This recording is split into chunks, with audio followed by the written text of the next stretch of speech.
ይወስናል ማለት ፍላጎታቸውን ያቃል። ይሄ ማለት የአእምሮአችን አሰራር አልጎሪዝሙ በጣም ይሰራል ማለት ነው። ያ ማለት ቀጣዩን ነገር ፕሪዲክት የማድረግ የመገመት የመተንበይ ማንነት አለው ማለት ነው።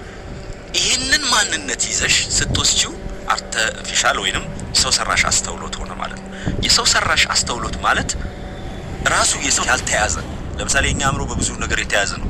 የሆነ ሂሳብ ስሪልኝ ብልሽ ልንባባል እንችላለን። የሆነ ግን የሆነ ነገር ሰተሽ እዛ የተያዘ ነገር የለም። የሰው ሰራሽ አስተውሎቱ በእኛ አምሳል በእኛ አልጎሪዝም በእኛ ቴክኒክ የተሰራ ነው። ስለዚህ እኛ ማሽን ስንሆን እንደማለት ነው። ያ ማለት እኛ ማሽን ስንሆን ፈጣሪ ከሰጠን ነገሮች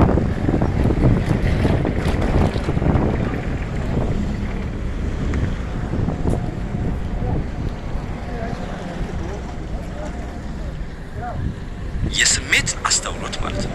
አንዱ ማንነታችን የሰው ልጅ ማንነት ሊተኩም አይችሉ አሉ። ነገር ግን የሰው ሰራሽ አስተውሎት የሰው አምሳያ የሰው አእምሮ አምሳያ ነው የሚለውን መውሰድ እንችላለን።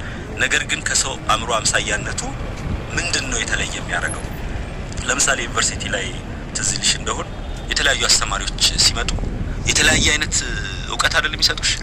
አንዳንዱ ጥርት አድርጎ ከመጀመሪያው ከመሰረቱ አንስቶ ተንትኖ ምሳሌዎች ሰጥቶ ታሪኮችን አውርቶ ፍትፍት አድርጎ እንደሚባለው በደንብ እንዲገባሽ ያደርጋል። አንዳንዱ ደግሞ ለሱም አልገባውም የሱን እንትን ብሎ ያን ዘባርቆ ወይንም የሆኑ ነገሮችን አካቶ አንቺንም አወዛግቦሽ ይለያል። ልክ እንደየሰው የሰበሰበው ዳታ ወይንም ተምሮ የመጣውን ሲያስተምርሽ እንዳለ ሁላ የሰው ሰራሽ አስተውሎት ልክ እንደዛ ነው። አንድን የሰው ሰራሽ አስተውሎት ብትጠይቂ የሆነ ጥያቄና ሌላውን ብትጠይቂ ይለያያል። አንዳንዱ ይቀባጥርልሻል፣ አንዳንዱ ደግሞ ከልምዱ የተነሳ ከተሰጠው ዳታ የተነሳ የተሻለ ነገር ይሰጥሻል ማለት ነው።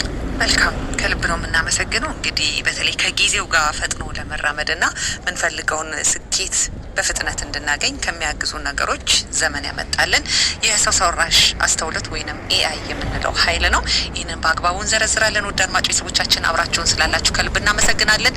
አሁን የቢዝነስ መረጃ ይደርሳችኋል። አብራችሁን ቆዩ። በድጋሚ እንገናኛለን። ውድ ቤተሰቦቻችን እንደምን አረፈዳችሁ። አሁን ከረፋዱ 5:30 ሆነዋል። በማርመጥ ላይ የምትገኙት የኢትዮጵያን ድምጽ የሆነውን አሃዱ ሬዲዮ 94.3 ነው። የዕለቱን የውጭ ምንዛሬ ጨረታ፣ ክፍት የስራ ቦታና ሌሎች መረጃዎችን እናሰማችኋለን። ከውጭ ምንዛሬ ዋጋ መረጃዎቹ ጀምራለን። በአቢሲኒያ ባንክ አንድ የአሜሪካን ዶላር 148 ብር ከ66 ሳንቲም ገዝቶ 151 ብር ከ63 ሳንቲም በመሸጥ ላይ ይገኛል። ፓውንድ ስተርሊንግ